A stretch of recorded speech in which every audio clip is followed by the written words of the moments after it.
Ó Jesus,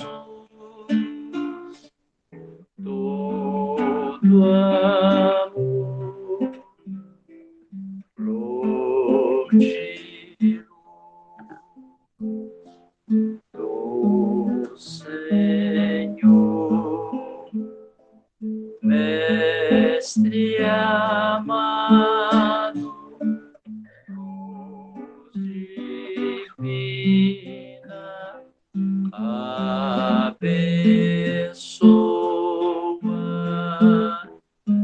nossa doutrina,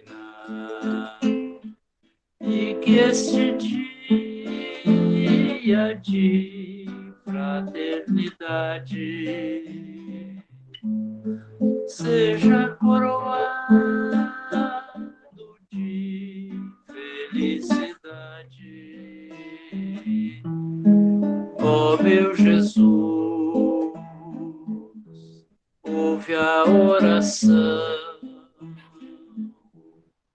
joia de luz do meu coração. Boa noite, Renato. Tudo bem, Renato? Boa noite. Boa noite para todos. Boa noite, Renato. Boa noite. Manda a musiquinha aí, Renato. Uma pequenininha, que nós já estamos no horário, viu, Renato? Bom, de toda forma, eu vou tentar entender o labial e fazer o estudo. Ok? Beleza. Gostamos sempre de começar com uma música, geralmente pertinente ao título, né, ao caso, e como vamos falar de Jesus, nada melhor do que a gente lembrá-lo como esse divinal amigo e que, em nos ensinando a orar Pai Nosso, chamou a todos nós de irmãos. Portanto, aquele abraço fraterno, procurando me ligar ao coração de Jesus, a abraçar todos os corações. Muita luz, muita paz para todos, aqueles que se dignam verdadeiramente a adentrar nesta luz e nesta paz, que sempre está, sempre esteve e que sempre estará para todos nós. Canção da Fraternidade.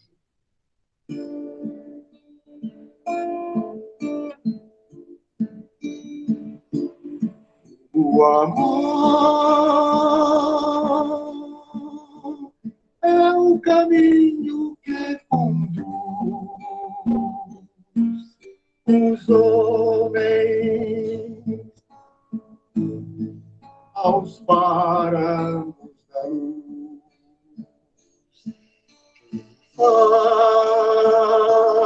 Faz o bem sem ostentação, tem sempre Jesus no coração. Somente o amor, fraternidade dará a paz à humanidade. E quando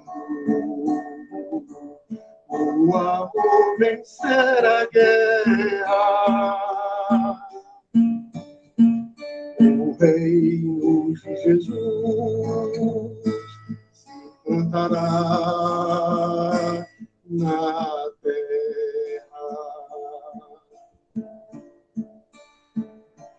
O amado Mestre nos ensina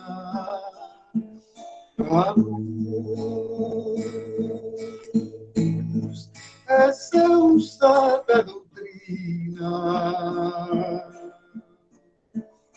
que a caridade é luz, que fuge da alvorada,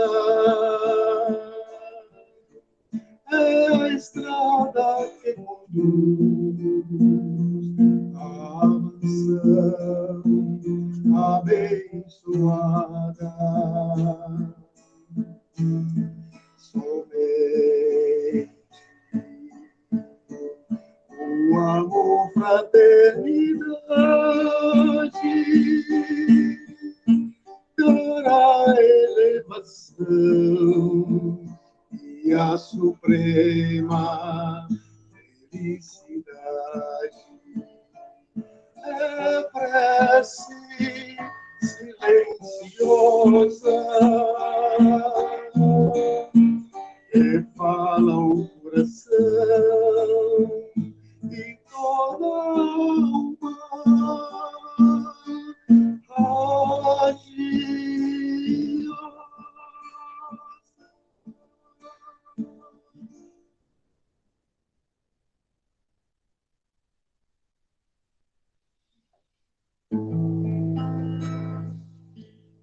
A boa vibração do ambiente,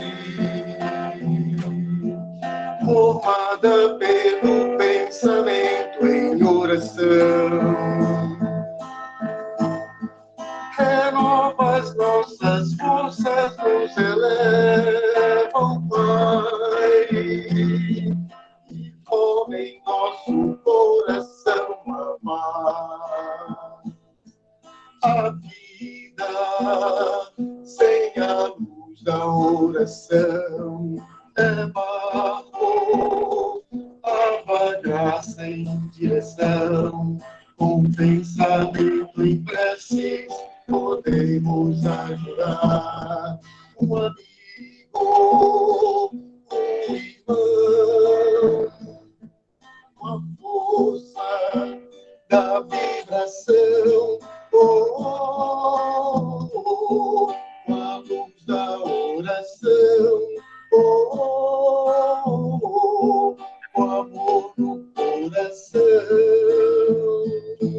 A vida sem a luz da oração é barro a vagar sem direção. Com pensamento em prece podemos ajudar um amigo, um irmão, uma força da vibração, com a luz da oração, com amor no coração.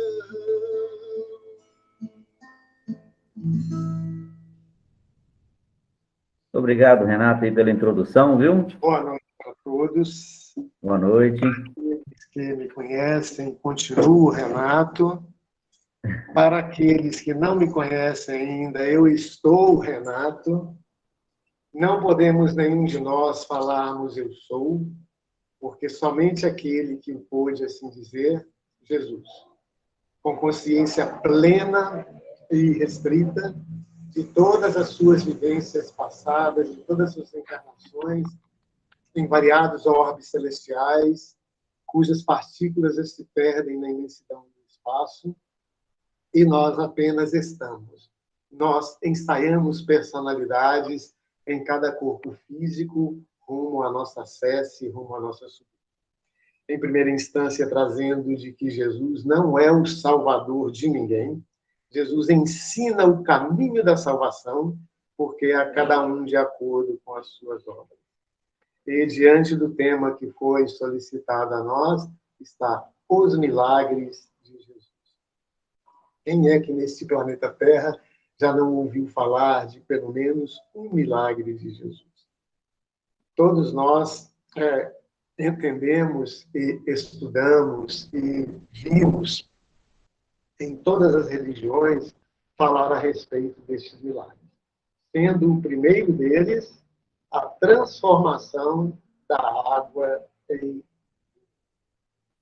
E esta transformação da água em vinho, ela não é, por assim dizer, um dos primeiros milagres de Jesus. Se trata pelas histórias outras que nós temos e que ainda não foram completas, se trata do terceiro milagre de Jesus. Ah, mas como falarmos assim de que o primeiro milagre não é a respeito aqui da transformação da água em vinho, trazendo o melhor vinho em todo o tempo da festividade, ao qual Maria de Nazaré solicitou a este filho amado que suprisse as necessidades da festa. Então, nós lembramos de Fernando de Olivídio Miramês. Olha como é que o nome acasala com a casa. Então, através da psicografia de João Nunes Maia, lá no livro Maria de Nazaré, eu trago para nós que praticamente o primeiro milagre de Jesus foi quando, da apresentação de Jesus, ainda bebê, ao templo, levado por Maria e José. E apresentado a quem? A alguém que foi receber Jesus nas escadarias do templo, ou na entrada do templo. Este alguém tinha uma ferida no peito, uma ferida a qual não sarava, e os médicos da época não haviam encontrado medicamento nenhum para que a ferida do peito fosse sarada. E era condição sine qua non para que este senhor tivesse a permissão de ser adotado nos ensinos iniciáticos, de assim permanecer no templo, era necessário que ele estivesse íntegro de saúde. E com essa ferida no peito, no seu corpo, ele ia ser reprovado na sua situação e não ia tomar ciência daquilo que era conhecimento na época para poucos. E esse homem nada mais tinha que o nome de Nicodemos. Nicodemos, então, foi esse que recebeu Jesus. E, ao tomar nos seus braços, ele, com aquela paparicação toda que a gente tem com as crianças, né? Ele aconchegou bem Jesus ao seu próprio peito e sentiu o seu peito ter várias reviravoltas a ponto de incomodá-lo. Ele, então, afasta Jesus um pouquinho e segura com uma das mãos, levanta a gola, ou vamos dizer, o colarinho, né, da túnica, e olha para dentro de si como está a sua ferida, e vê que a ferida está um rebuliço mesmo, e a pele se tornando cada vez mais íntegra, só no contato com Jesus, nos seus braços, no seu colo, no seu peito. E então entrega Jesus a Maria e a José para que adentrassem o templo e fizessem a apresentação e a oferenda que era exigida. Então, esse é considerado o primeiro milagre de Jesus, resolvendo uma situação física que iria excluí-lo da entrada no templo. E porque nenhum esculápio da época, que é o significado de médico naquela época, conseguira resolver a situação. Depois veio o segundo milagre de Jesus, que foi quando, após essa apresentação no templo, Jesus, já descendo com seus pais, Maria e José, para retorno à sua casa, à sua caverna, à sua hospedaria, o que acontece? Há uma multidão que, em sabendo ele ser o Messias prometido, estava no caminho, ou ao longo desse caminho, aguardando Jesus. E, ao passar, todos gritavam, ovacionavam, todos com bons sentimentos, com bons pensamentos, e sempre na procura de algo que melhorasse a vida deles próprios, né? com aquela fé, ou seja, significativo de fidelidade, o seguidor, aquele que procura fazer o que o outro pede, o que o outro solicita. Então, Jesus, ainda criança, corpo físico, porém espírito maduro de alta envergadura de luz, como foi dito. Então, Jesus, criancinha, no corpo de criancinha, estendeu a sua mão por fora dos panos, como é dito, né? E passando a mãozinha assim em direção a todos aqueles, promoveu grandiosas curas em famílias inteiras, principalmente aquela que graçava através de uma bactéria que se chamava Mycobacterium, que se chama ainda Mycobacterium leprae. Então, sanitizou a ferida de muitos leprosos, corrigiu muitas deformidades, fez com que coxos levantassem, com que cegos vissem nesta descida. Então, foi o segundo milagre coletivo, o primeiro individual. Após passado muitos anos, aí é relatado pela Bíblia Sagrada, no Novo Testamento, então, o primeiro milagre de Jesus, que, na realidade, pelos fatos históricos narrados, constitui-se do terceiro milagre de Jesus, a transformação da água em vinho. Então, fica para nós aí um entendimento de que o contexto histórico, o fato ocorrido, a geografia do local, em tudo na história, ela tem as suas conotações de falhas, tem as suas conotações de completude, tem ainda que se considerar a oralidade, tem que se considerar que a Bíblia foi escrita pelos apóstolos que até então eram discípulos, mas depois do decesso da cruz de Jesus, e juntamente com Maria na casa do caminho. Né? Então, fica para nós essa situação. E fatos que são considerados milagrosos, eles atestam verdadeiramente a superioridade da natureza de Jesus. E o que é considerado milagre para nós, na maioria? É aquilo que se torna fenômeno aos quais nós, na nossa falha de esclarecimento, de conhecimento, ela julga pelo lado do impossível, do imponderável, do inexequível, daquilo que foge à compreensão humana, daquilo que ainda determinada pessoa, determinado indivíduo, determinada população ainda não tem como explicar. Por isso é considerado milagre. Mas para os estudiosos, aqueles que não são ortodoxos, ou seja, aqueles que são ecléticos, que têm a mente mais aberta, que pesquisam, que procuram, principalmente a causa para depois poder fazer a interpretação do que é um efeito, de onde que ele decorre, aí estes sim conseguem enquadrar naquilo que chamamos de ciência, ou que é comprovado como fato repetitivo se seguir determinados protocolos. Então, é igual em todas as circunstâncias. Então, tudo que foi produzido por Jesus não ultrapassou os limites da lei da física, das leis da química e das leis da ciência. Não ultrapassou.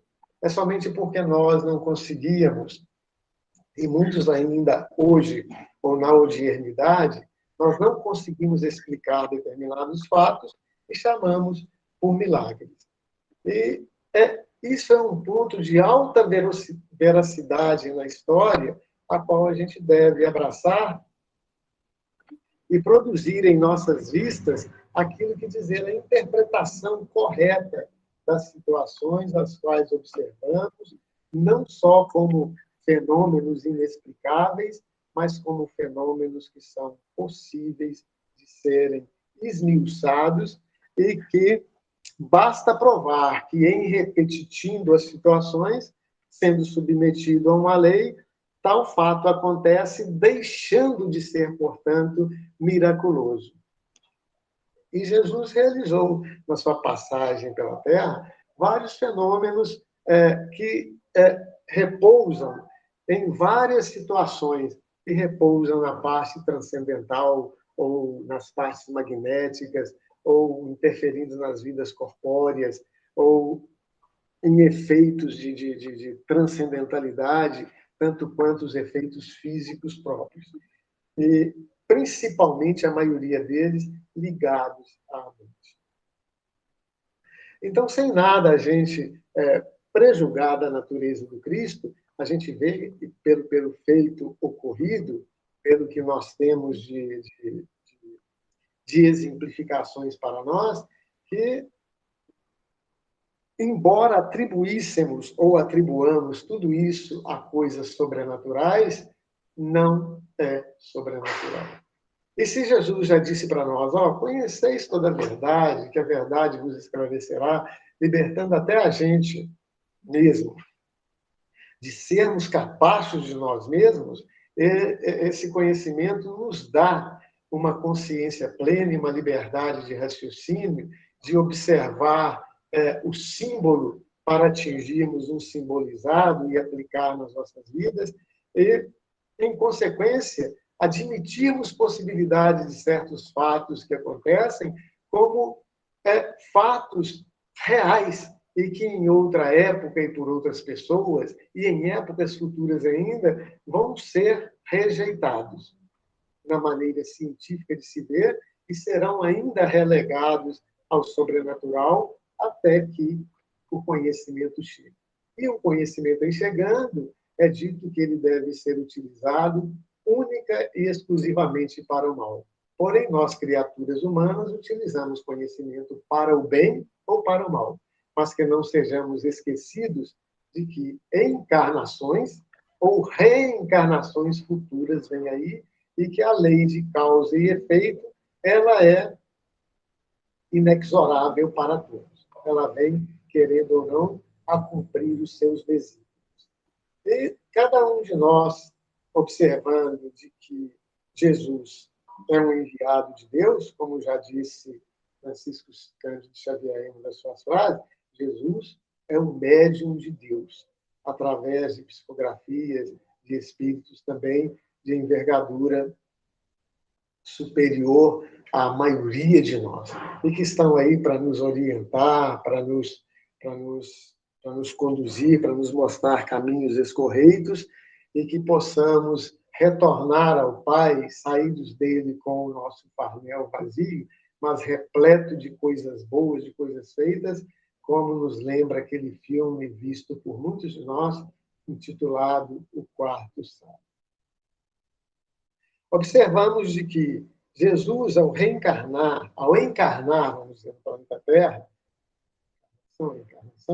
ele buscou, tanto quanto nós, seres humanos, na pauta da carne ainda, ele buscou do fluido cósmico universal e daquele fluido pertinente ao nosso planeta Terra, a esse orbe celestial chamado por alguns espíritos de nada, ele buscou a matéria semi-espiritualizada, a melhor que existia no momento, para constituir o seu perispírito para adaptar-se à matéria da Terra e buscando na matéria da Terra esses constituintes para que o seu corpo físico fosse realmente completado, desacelerando em muito o seu padrão vibracional, o seu teor vibratório, para que aqui conseguisse ficar. Haja visto de que foi preciso 40 gerações para acelerar as células, as moléculas do corpo físico de Maria de Nazaré e desacelerar as moléculas espirituais de Jesus para que não houvesse, vamos utilizar um termo de muito conhecimento para nós, para que não houvesse uma implosão dos corpos. E isso dava para Jesus, ao buscar da natureza planeta Terra as melhores essências que tinha, uma capacidade imensa, e principalmente de com o seu intelecto, que sabemos bem avançado a nós, embora ele diz que nós somos deuses, que não deveríamos nos esquecer, e jamais sermos deuses de destruição, ou com D minúsculo, mas de co-construtividade. Então, esse Jesus ele tinha um poder mental muito grande, um poder magnético muito grande, uma sabedoria imensa de manipular fluido cósmico universal. Muito superior ao de muitos homens, mesmo excepcionais aqui na Terra, e muito superior, muitíssimo superior ao daqueles que possuíam mais elevados dons. E deveria de se dar nele conforme deu, a depender dos fluidos espirituais e perispirituais do gabarito dele próprio e do mérito dele próprio para tecer o que teceu na Terra como fenômeno da manipulação desses fluidos em cada um de nós. E quando falamos de fluidos perispirituais, estamos dizendo também daquela própria capacidade de trabalhar o seu psíquico em outro psíquico. E confere, quando você fala assim, uma força magnética muito grande, se, como Jesus, estivesse esta força magnética secundada incessantemente no desejo acendrado ou superior de fazer todo o bem a quem quer que seja. Observando ainda o quesito que sabemos que a cada um é dado conforme a sua obra, observando, então, o quesito merecimento. Porque Jesus não operou, entre aspas, conforme é dito pelo título, milagres. Ele operou simplesmente aquilo que cada um merecia, aquilo que cada um tinha por cabedal de conquista já adquirida. Foi chegado o momento. E assim ele operou. Então, como as curas que Jesus operava? Era um poderoso médium curador? Será que Jesus era um instrumento do qual os espíritos encarnados, desencarnados, se serviam da mente de Cristo para fazer isso? Ele precisava de assistências desse estilo para fazer o que fez a encarnados e a desencarnados, conforme sabemos em muitos casos, insuflar, então, estes espíritos, outros em Jesus, os próprios pensamentos como se fosse a guiá-lo, a conduzi-lo? Não, muito pelo contrário. Jesus tinha todo esse cabedal para transmitir, para doar. Doar é dar de si próprio. E dar é dar algo que não é seu, que não tem mérito nenhum você transferir de mão para mão aquilo que você não foi o criador. Então, Jesus doava, conforme diz a música de Francisco de Assis, é verdadeiramente doando que recebemos. Não palavras de Francisco de Assis, mas palavras de João Evangelista, reproduzindo as falas e as assertivas de Jesus, conquanto do seu convívio com ele, nessa paisagem chamada Terra, há pouco mais de 2000 anos.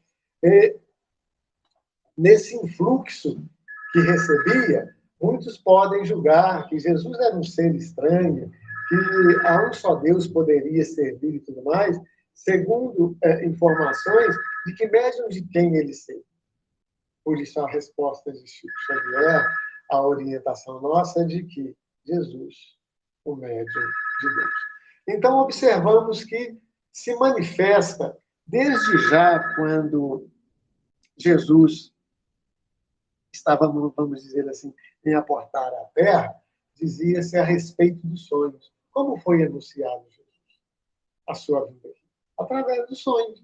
Que apareceu um anjo em sonho e aconselhou de que fosse preparado o medo para a recepção deste na terra. Também em sonhos foi constatado de que houve uma aparição a José para que pegasse Jesus e fugisse para o Egito.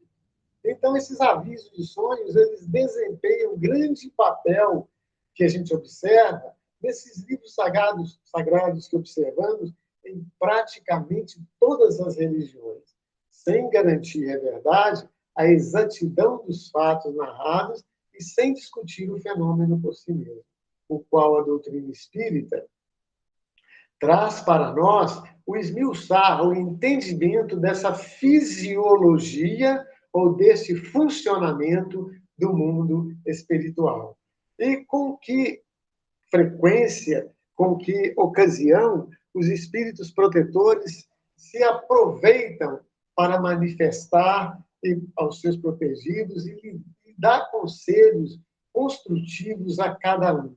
Então, utiliza-se, como sabemos, do nosso desdobramento fisiológico, em que Quando o corpo dorme, a nossa alma se emancipa, ligada ao nosso corpo físico, principalmente pelo cordão de prata, que é composto de 2 cordões, mais os outros laços espirituais que se afrouxam, e o espírito projeta-se na outra dimensão. Na dimensão que lhe é propícia e nos lugares que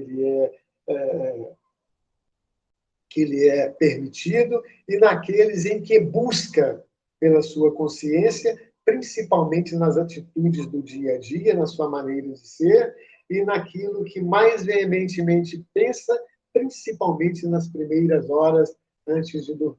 Aí infere-se cada um de nós de que os sonhos são avisos, avisos daqueles que estão também no mundo espiritual em desdobramento, que estão no mundo espiritual ou na outra dimensão, como espíritos, sem a conotação alma, didaticamente falando, que é um espírito encarnado, e que dão conselhos, dão orientações, as quais cada um deve passar pelo crivo da filtragem, de que se é bom, se é ruim, se é para beneficiar a um, a dois, a muitos, se faz mal a alguém, se não faz, e lembrar daquela passagem das peneiras de Irã. Se ficar retido na peneira qualquer coisa que denigre, que maltrata, que menospreza, que ridiculariza, que vai trazer dificuldades ou outras situações delicadas em emaranhados, difíceis de se sair dele, então não faça, não adira nem nada. Por isso precisamos da comparação. E nada melhor em quem compararmos do que Jesus, porque ele explicitou para nós todos, olha, tenho-vos dado exemplo para que, como eu fiz, assim vós o façais, e de espalhar por todo mundo as minhas sementes de vida imortal, as quais ele deixou conosco. Por isso, dai de graça o que de graça a gente recebe. Então, os sonhos são avisos, os quais nós devemos procurar entender e ver-se que, quando um sonho destes é colorido, quando um sonho desse é cheio de riquezas e detalhes, com muita certeza houve um desdobramento. Nós participamos da outra dimensão. Agora, quando o sonho é cheio de fragmentos, difícil de se lembrar, ou em preto e branco na sua maioria, fragmentados em suas coisas, não há uma sequência lógica, a gente sabe que viajou nos nossos departamentos, nos nossos registros acássicos, e nós viajamos dentro de fragmentos da nossa mente e não tem nada que a gente possa, assim, por dizer, em absorver para melhor almejarmos um futuro melhor. Então, cumpre que a gente inclua dentre isso que a interpretação dos sonhos ela é muito falha, principalmente para aquele que é supersticioso. E isso nos fala muito o livro da Gênese de Kardec, para que a gente tome cuidado nessas situações e assim não faça. E assim nós não nos emboamos. Mas que quando venhamos a deitar para descansar o nosso corpo físico, que saibamos que o nosso espírito ele vai entrar em desdobramento, tal e qual aquele quando a gente está em casa, principalmente na casa dos nossos avós, a vovozinha vem assim e fala, olha, toma uma água antes de deitar, depois de escovar os dentes, porque eu não quero ver o seu espírito lá na beirada do filtro tentando tomar água, não. Então, é mais ou menos desse jeito. E nós, então, conseguimos, através disso, ter uma postura melhor, ter como embasar para agir, principalmente se de dentro dos nossos sonhos a gente tirou algo proveitoso, algo que florifique, que galifique, que frutifique e que dê perfume para a nossa vida, para que possamos ofertar àqueles que caminham conosco ou que estão circundando a nossa psicosfera mental. Depois vem outro, que são milagres. A gente está citando, pertinentes à estadia de Jesus, à chegada de Jesus à Terra. Outro milagre que se diz, muito propriamente, é a estrela dos magos. Aquela que é falada, que caminhou com os magos, e que apontava o caminho onde é que Jesus nasceu, e ia à frente indicando esse caminho, e que parou no lugar exato onde Jesus estava. Quem disse que era estrela? Naquela época, pelas narrativas históricas dos historiadores, as estrelas nada mais eram do que pontos de luz fixos no panorama celestial. Não tinham movimento, apesar de piscarem e tudo mais, mas como luzes colocadas no fundo celestial, sem movimento nenhum, a piscar. Aí não tinha esse conhecimento de que uma estrela realmente ela é de grande magnitude, é aquela que emite luz própria e não a que reflete, porque aí é outro astro, é um planeta, é um cometa, apesar que o cometa, pelo atrito no cosmos, ele emite luz, mas a estrela é luz própria. E uma luz própria de magnitudes, que a gente sabe, altíssimas, em temperaturas elevadíssimas, não desceria, vamos dizer, entre aspas, a Terra para apontar caminho para ninguém. A gente consegue entender, por aquele livro de Ernesto Bozano, Pensamento e Vontade, de que o nosso pensamento ele tece determinadas formas espirituais ou formas perispiritualizadas em torno de nós. E que, de acordo com o bombardeamento da nossa mente, elas criam movimento próprio, criam vida. Pensamentos de, por exemplo, de raiva, aí vai sair em formas de raios que estão em torno de nós. Pensamentos de bondade, vai estar em torno da nossa psicosfera, a tonalidade mais azulina, como se fossem luzes também arroxeadas, clarinhas, formas de flores e tudo mais. Então, pode ser uma forma pensamento de alguém a materializar, a plasmar do fluido cósmico universal uma bola incandescente do tamanho que não é falado em qual é o tamanho, e que foi mentalmente levada realmente como um guia, como um cicerone, como uma lanterna, uma lamparina ou uma grande luz para indicar esse caminho de Jesus. Mas pode ser também, conforme cada um de nós sabemos, a manipulação do fluido cósmico universal de cada espírito para agregar ao seu perispírito determinadas matérias e realizar aquilo que chama ideoplastia, ou seja, plasmar o que quer. E se é espírito de envergadura superior em conhecimento e, acima de tudo, em bondade, vai plasmar como plasmou essa estrela para que se conduzisse os magos num caminho seguro, sem que houvesse perda de tempo e sem que houvesse desvio da rota do caminho. Então, não sabiam se atrelar a essa manifestação, a essa situação de forma luminosa, os conhecimentos que nós temos agora. Aquilo que gradativamente nos é dado, de acordo com o nosso patamar evolutivo, de acordo com a nossa situação. Mas, com certeza, os magos, por já terem um pensamento acendrado, uma busca certeira de quem estariam para poder congratular por vir à Terra, então já sabiam do que se tratava. Porém, não foi relatado para nós, mas a doutrina espírita, dentro do seu estudo, e aqueles que são cientistas da espiritualidade, vamos colocar entre aspas, já traz para nós, através da manifestação mediúnica de muitos, a nos orientar sobre temas em que, muitas vezes, nem muitos cientistas avantajados da Terra têm, mas que são intuídos, que são esclarecidos, tanto no seu sonho físico, através do sonho, vão para outro plano espiritual, trabalhar e ver aquilo, e quando reportam-se a sua maneira de estar desperto, aplica-se aquilo e traz como se fosse dele próprio, mas não. São ensinamentos vertidos por esferas daqueles que estão já em esferas de pensamento superiores e que estão com conhecimento mais avançado do que nós, e a gente verte isso para a humanidade inteira. Da dupla vista ainda.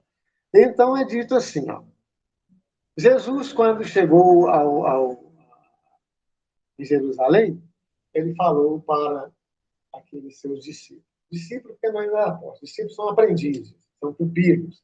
Apóstolo só se tornou depois que praticaram o que Jesus orientou, ensinou, vivenciou com todos eles para que fosse reproduzido. Aí tem o título de apóstolo. Né?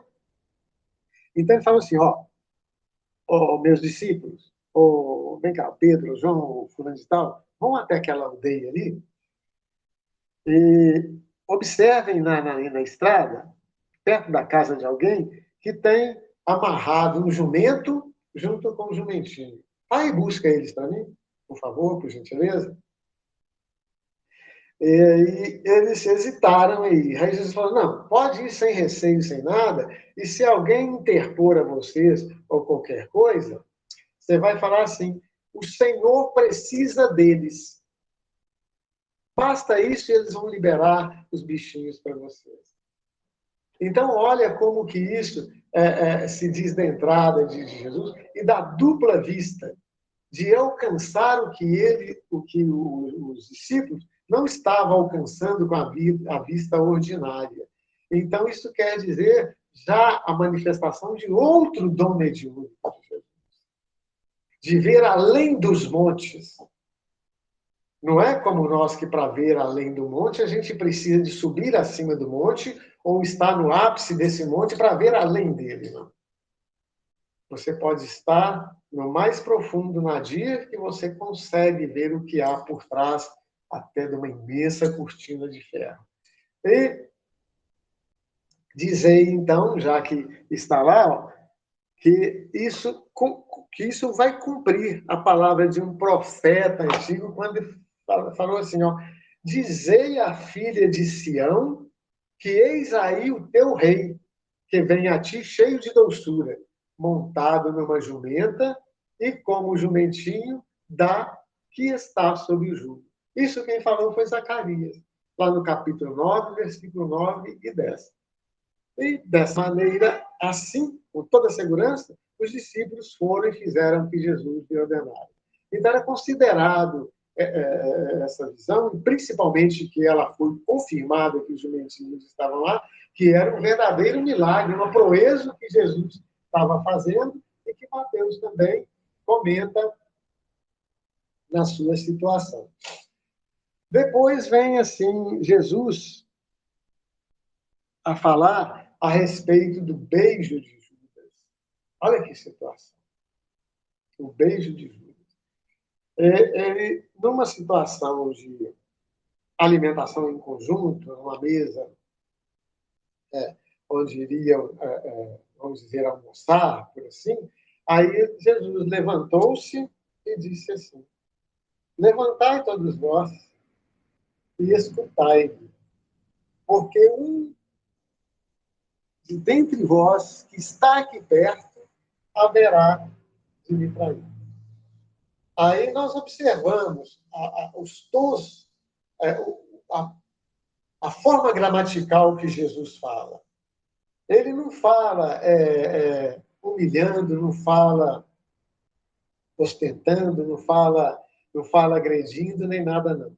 Ele fala num tom que se chama tom imperativo. É uma voz gramatical que faz alavancar no outro a ação. Então, aí está aqui um imperativo de mim que há de me trair. Então, nada mais isso do que uma mediunidade, e se bem interpretada também no milagre, onde ele viaja no registro acássico. O que é registro acássico? É quando temos diante de um ser uma situação. E esse ser, pela sua maneira de se comportar, muitas vezes de reagir e não agir, que é diferente reação e ação, aí se sabe qual que é a maior tendência do indivíduo diante de determinada situação a ser resolvida, ou conflito a ser administrado, ou postura a ser tomada. Então, há de me trair. Isso é num tom imperativo que não no tom de humilhar, mas que está embutido na palavra, aquilo que alavanca, é como se fosse uma ordem. É para seguir, é um protocolo, é um caminho a ser feito. E assim que acabou de dizer essas palavras, aí, no meio, foi chegada uma tropa de soldados, aos quais Judas já havia falado, de que seria aquele em que ele desse o beijo, e seria Jesus. Dentre essa situação, há um outro milagre, entre aspas, não entendido pelo povo, mas como uma modificação da sua forma perispirítica, mas é sabido que Jesus, assim, de repente, ele desaparecia no meio da multidão, sem ninguém dar conta de onde ele estava e como que ele saiu dali daquele, entre aspas, multidão, mas é porque ele tinha, como foi dita a palavra antes, ideoplastia. Ele manipulava a sua forma física da maneira que quisesse. E uma dessas explicações, ela está lá no Livro dos Médiuns, onde fala do poder da mente em plasmar o seu perispírito, que naturalmente molda a vestimenta de carne a qual está para determinadas situações. Então, o beijo que Judas deu em Jesus foi porque, se acontecesse uma dessas manifestações mediúnicas de mudar a forma do seu rosto, pudesse ser identificado quem que ele era. Então Judas chegou: mestre, eu te saúdo, e deu um beijo no rosto de Jesus. E os soldados lançaram-se em cima dele e se apoderaram. Então aí já começamos para o entendimento do que aparentemente para nós era uma coisa simples, mas que ela está cheia de fundamento e de situações. Outro milagre de Jesus muito falado é da pesca milagrosa, onde fala que Jesus estava lá no lago de Genezaré, junto a uma multidão que estava ávida pela palavra de Jesus ou pela palavra de Deus, já que Deus era o médium de Jesus. Então, Jesus viu as barcas atracadas à margem do lago e os pescadores tinham desembarcado e enrolado as redes. Aí Jesus falou assim: eu preciso entrar nessa sua barca e quero que o povo afaste um pouquinho das margens, porque eu preciso de falar. E começou a ensinar a população por símbolos para que se chegasse a um simbolizado. O reino dos céus é semelhante a isto, é semelhante àquilo e tudo mais. Quando Jesus acabou de falar, ele chegou para Simão Pedro e falou assim: ô Pedro, suas redes estão vazias, né? Vamos voltar para o mar? E na realidade não era um mar, era um lago, que media 22 quilômetros por 12 quilômetros de extensão. Aí, mas que estava sujeito a vendavais pelas posições das montanhas, que justificava a situação de mar também. Então ele falava assim: ô Pedro, vamos avançar para o mar, que nós vamos pescar. Aí Simão respondeu: nós trabalhamos a noite toda, Jesus. Nós lançamos a nossa rede à direita, lançamos à esquerda e não apanhamos nada. E o senhor pede que eu vá para o mar para pescar, lançando rede? Não vai sair nada. Aí Jesus, com seu poder de convencimento e razão, falou: vamos pescar, Pedro. Pedro aqueceu. Chegando numa altura do lago, falou: lance sua rede.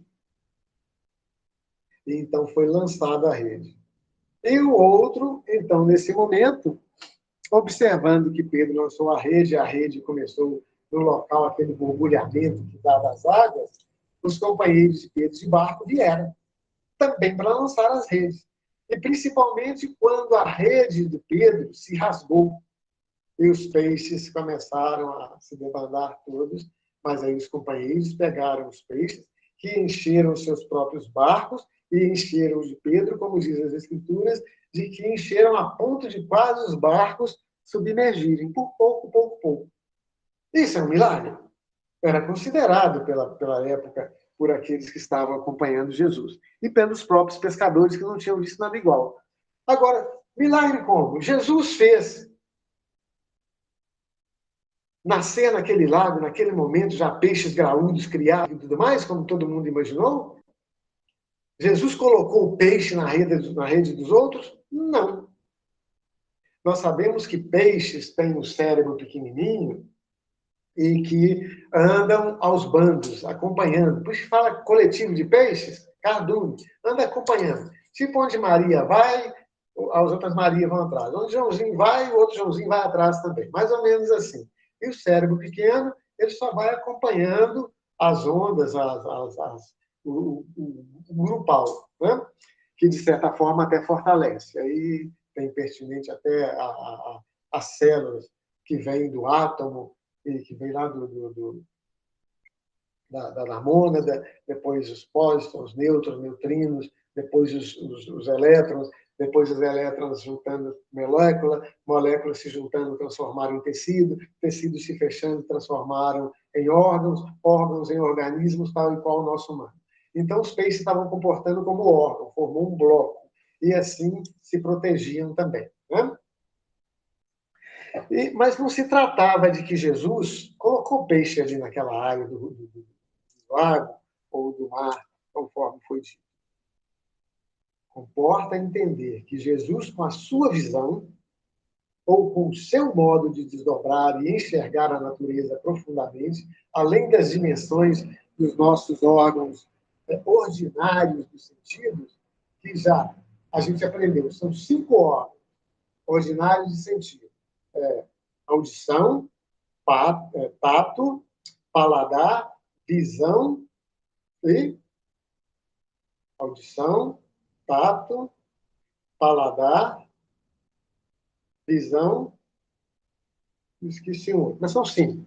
A medicina já descobriu mais de 180 sentidos ordinários do corpo humano. Agora imagina se o homem encarnado conseguiu perceber isso, mapear tudo isso no corpo humano, mais do que os 5 sentidos, imagina Jesus com a sua visão transcendental. Então ele sabia qual era o local em que os peixes estavam reunidos. E disse, vamos pescar? E com essa visão, foi para tal local, e lá estavam os peixes reunidos nesse organismo, o qual, lançando as redes, pegaram tudo. Como a gente vê hoje, pelas explicações científicas, nesses programas televisivos que a gente ouve, National Geographic, e muitas outras expedições, conforme andam as coisas. Então, Jesus já tinha essa visão, sem precisar de equipamentos científicos para ver, simplesmente com seu aparelho espiritual, perispiritual no corpo físico. Então, não é milagre o que foi acontecido, a pesca que tem o título de pesca milagrosa. Renato. Também. Jesus reunindo os apóstolos. Ele simplesmente chegou e, passando em determinado momento, beirando o mar da Galileia, ele falou assim, ó, viu 2 irmãos. Quem são esses 2 irmãos? Simão, Pedro e André. Chegou para eles e falou assim, ó, vocês lançam suas redes no mar, vocês são pescadores, bem, faz o seguinte, seguem-me, e eu farei de cada um de vocês pescadores de homens. E eles deixaram suas redes lá e seguiram Jesus. Continuando nesse caminho, na beirada do lago, que ele encontrou mais 2 irmãos, Tiago, filho de Zebedeu, o irmão de Tiago, que estavam numa barca com o Zebedeu, que era o pai dos 2. E falou a mesma coisa. Olha, vocês estão consertando a sua rede aí? Deixa isso aí, vem e me segue.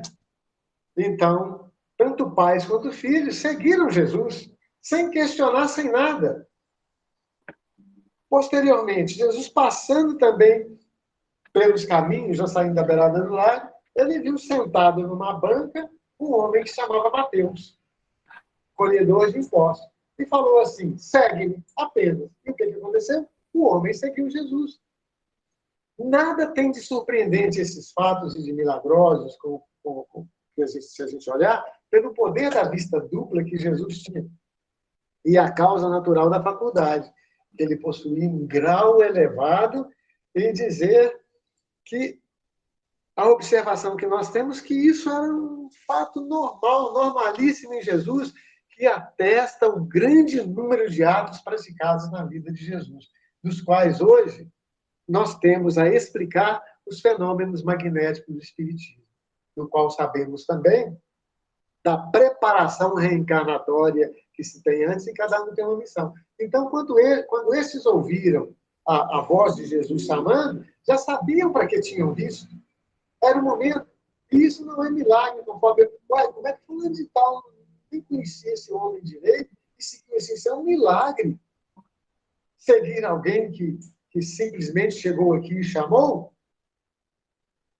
E a gente vai interpretando as situações assim. Um outro milagre muito conhecido de Jesus é a multiplicação dos pães. Aí nós temos aquela que estava uma multidão esperando Jesus para que ele pudesse palestrar ou discursar a respeito das bem-aventuranças, do reino do céu, das situações, das orientações todas, das suas elucidações a cada um, para que cada um pudesse interpretar no seu grau, no grau em que se encontrava, o que ele estava querendo dizer. Ele falou assim, ó, esse pessoal aí, pelo avançar das horas, estão todos, vamos dizer assim, famintos. Embora a fome é diferente de apetite. Fome é quando você tem aí mais ou menos 15 a 19 dias sem comer. Entra um processo de caquexia, de inanição e tudo mais, aí você está com fome. Fora isso, não. Você tem apetite, onde o seu cérebro ele emite determinados hormônios para que possa você alimentar e suprir e manter seu organismo físico em funcionamento aproximadamente perfeito e apto a tudo. Né? Então ele falou, olha, vamos dar alimento a esse povo antes de ministrar a palestra. Foi calculado 5.000 homens.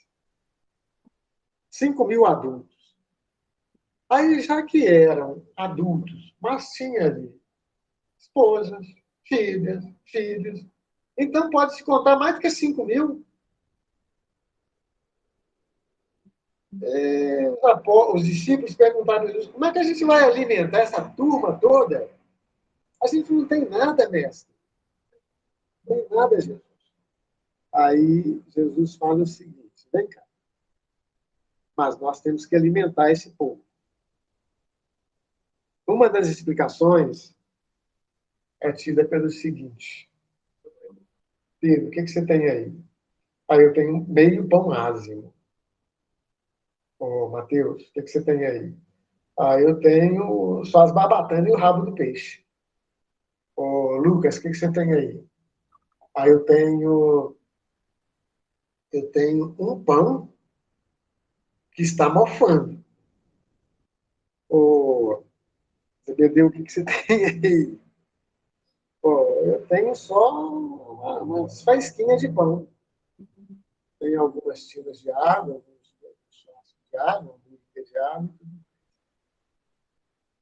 Eu quero tudo isso. Vocês vão me dar.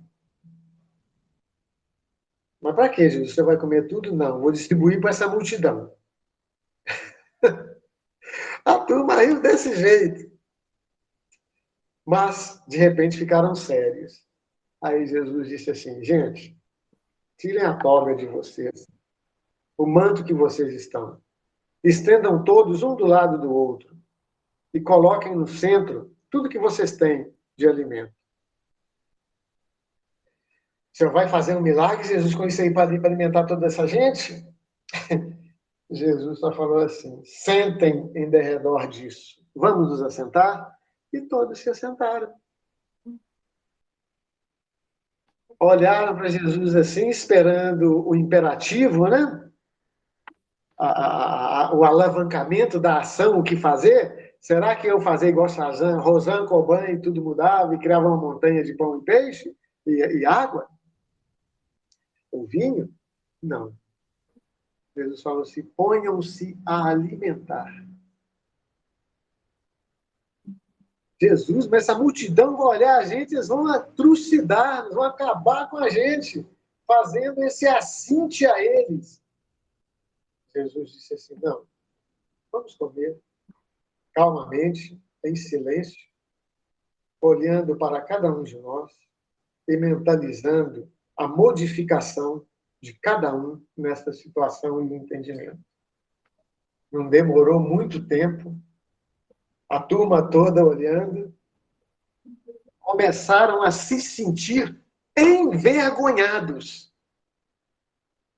Porque tinha pessoas com galinhas lá presas no viveres, tinha gente com a sacola cheia de pão ázimo realmente mofando, tinha pessoas com nada, tinham pessoas com migalhas, tinham pessoas altamente sedentas e famintas realmente pelo andejar dos trilhos, dos caminhos. E começaram, então, aqueles que tinham a ficarem com vergonha. E com essa vergonha toda, se puseram a pedir àqueles que nada tinham para ir juntando, e fizeram uma grande ceia, com o que cada um tinha para a multidão toda. Por que muitos têm e não podem dar, preferem deixar perder? Por que aqueles que nada têm não podem usufruir daquele que tem e que muitas vezes joga fora? Fica difícil. Então, modificou o pensamento com uma simples ação. E foi dito que ainda alimentaram os 5.000 seres ali presentes, mais os seus correlatos, ainda sobraram vários 12 cestos de pães. São 38 milagres que Jesus realizou no entendimento dos homens. Não dá para explanar todos eles à luz da doutrina espírita, mas a gente está falando daqueles que a gente mais está lembrando e dos que são mais trazidos. E é falado daquele também de que levantou-se depois de coxo, com simplesmente o imperativo da voz utilizada por Jesus, levanta-te e anda. O que é mais fácil eu falar? Que são perdoados os teus pecados ou levanta-te e anda? Milagre, não. Explicado à luz da doutrina espírita e da cientificidade atual, é de que aquele que levantou e andou tinha merecimento. É como se fosse alguém que estivesse preso por algo de um passado ou de um delito atrás e que venceu o seu prazo de cumprir a pena que lhe foi capitulada. Então, venceu é como se diz. Você cumpriu a sua pena de prisão, agora você está solto. Então, abre as portas e vai. Então, todos foram por merecimento, não por milagre. Todos os que Jesus curou. Porque teve cegos que pediram a Jesus para ser curado e ele falou, ainda não é o seu momento. Nós temos que terminar agora às 21 horas. Né? Teremos muita coisa a falar, mas não daria. Que seja esta pequena explanação para abrir os nossos horizontes mentais, para entender as situações por Cristo feita, porque ele não escogitou de nenhuma das suas experiências, ele não burlou nenhuma lei universal, ele não passou por cima de nenhuma lei pertinente ao nosso orbe terráqueo. Ele simplesmente vivenciou e nos ensinou o caminho da nossa salvação. A gente tem que conquistar, a gente tem que ter mérito. Por isso, a cada um de acordo com suas obras. E se nós não trabalharmos, se nós não operarmos, até o que nós não temos nos será tirado. A exemplo de que eu sonho com uma casa, mas se eu não trabalhar por ela, ela não vai cair do céu. Então, ela vai me ser tirada até o momento em que me disponha a ir buscá-la, trabalhando para a conquista real e verdadeira. E que eu possa saber doar da minha alma para todos aqueles que me acompanham. Que possamos espargir por este mundo a exemplificação, a semente de vida imortal que Jesus nos ensinou a espalhar por este mundo.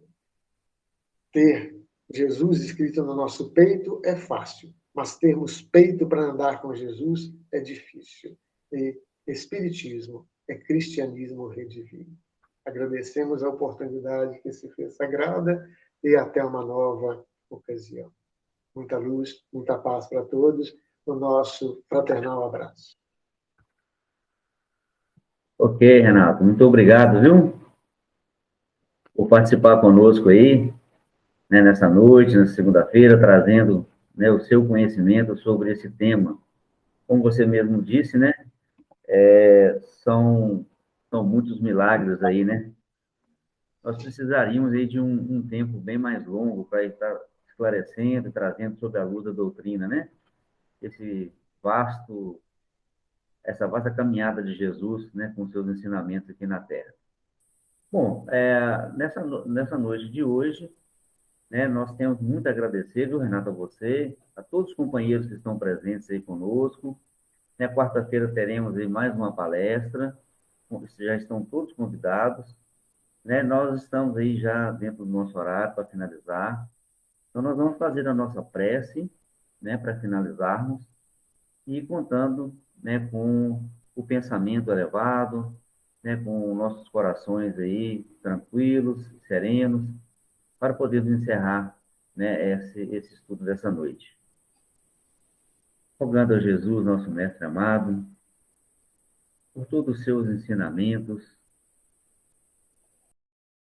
aqui conosco, nos deixando, né, os seus exemplos, para que possamos cada vez mais estarmos buscando estar próximo de Ti. Rogamos, Mestre amado, que a Sua luz, a Sua paz, esteja em todos os lares aqui representados, os nossos irmãos, aqueles que estão nos nossos pensamentos, que possa também fazer chegar a nossos irmãos que estão aflitos nos hospitais, em todos os lugares. Oh, Mestre amado, a Sua presença, a Sua luz, o Seu amor, nos engrandece e nos faz crescer e caminhar. Esteja conosco hoje e sempre, que assim seja. E para encerrar, o Renato, quer trazer uma musiquinha para nós aí? Peço desculpa a todos. Estou tentando interpretar a fala, os lábios, porque o meu telefone, o meu aparelho não está com som nenhum, embora vocês estejam me ouvindo. Agradeço a oportunidade. Aqueles que têm o meu número de telefone podem mandar perguntas. Se souber responder, responderei pelo e-mail, pelo zap. Né? Meu e-mail é corujarte@gmail.com. Meu telefone é 999-95-1030. Isso porque eu não tô ouvindo nada do que falam todos aí presentes. Agradeço. Tranquilo, Renato. Gostaria de deixar como despedida uma prece espírita muito peculiar do nosso meio e que fala da gratidão. Agradecemos, Senhor, Senhor, estes momentos de paz que te sentimos aqui em vibrações fraternais na estrada da vida que conduz ao bem, a alegria ou na dor. Seja o amor nossa bandeira de luz, amado Mestre Jesus. Seja o amor nossa bandeira de luz, amado Mestre Jesus.